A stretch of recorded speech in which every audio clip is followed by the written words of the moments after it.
Once you open the artist lab, you will be able to see the dialog boxes. Okay, you can close the dialog box, and this is the overall view of your coding environment, what we are going to explore. Okay, so if you see here on the extreme left side, okay, you are able to see a small screen. This area is called as the run screen, where your artist appears to be in the middle of the run screen. Got it? Along with the pencil ready.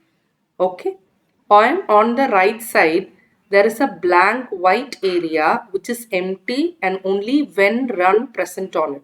So this area is very important. This is called as workspace, where we are going to work only on this space, only on this area. This is nothing like a notebook where you are going to write down something. Got it? It is the area where the people are going to work. And between both, there is another section called blocks. You are able to see that, right? So under the blocks, there are many sections. Okay, so this area is called as toolbox, where you can find number of sections, and if you click on the sections you will be able to see the commands.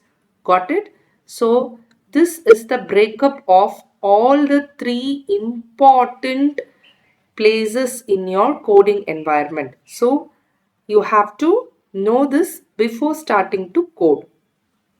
All right.